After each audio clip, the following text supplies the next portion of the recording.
before it comes out of your mouth. You've got to feel comfortable with what you're saying. That's why people will say to me, who wrote this interview for you? Nobody wrote them. I thought about them 5 minutes before I walked out on camera because I was pissed off because someone was better than mine. I wanted to make mine better than theirs. You know, we compete. You compete on a microphone and as much as you compete in the ring, or we did at one time. Well, I think when you look at AEW's interviews right now, they are so much better than WWE's because WWE's are clearly memorized. They're clearly scripted.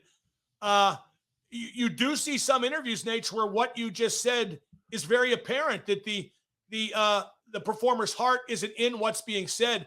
Whereas in AEW, I know they get bullet points, but they're speaking from the heart and they're speaking what they mean.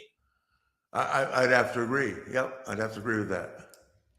Did they ever try to? But just summarizing, whichever company it is, if the person that is trying to tell somebody, an opponent, or talk to the audience, trying to convince them of something that they don't believe in, that they don't feel comfortable with, it's very, very difficult to get it across. Did anybody ever try to script your interviews? Did anybody ever hand you something and say, hey, read this? Because I can't imagine that, but did it happen? Oh, absolutely. The last 5 years I was at WWE, the last 7 years. Ed Koski used to walk me to the curtain and say, please don't say anything. It's not on the sheet. Please, we'll both be fired. So you would work off a script then? Because it didn't seem like that, but. You know, I always ad lib, but I'll tell you, I just sometimes, and especially because I was having, self-confidence issues then, they hand you something, and because there are so many bullet points, which I didn't have to do when I was young. I didn't have to. The one bullet point I got in was 18 to 28, no boyfriends, no husband at the Marriott. That's the only bullet point I went in every interview with, right?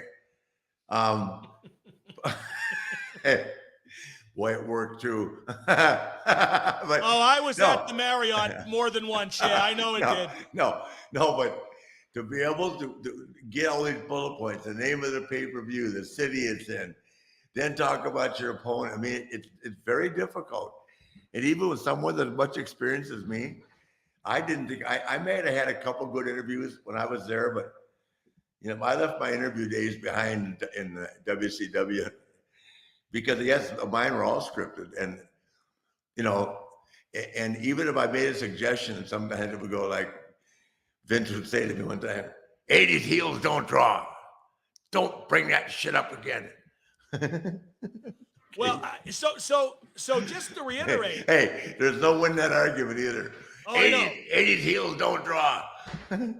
Well, when you were an 80s heel and did some of your greatest interviews, like, I'm having a hard time keeping these alligators down. And SRO every night. and Born with the Golden Spoon, just to make sure everyone knows, those were all basically ad-libbed, correct? Absolutely. And I was wearing everything I had on.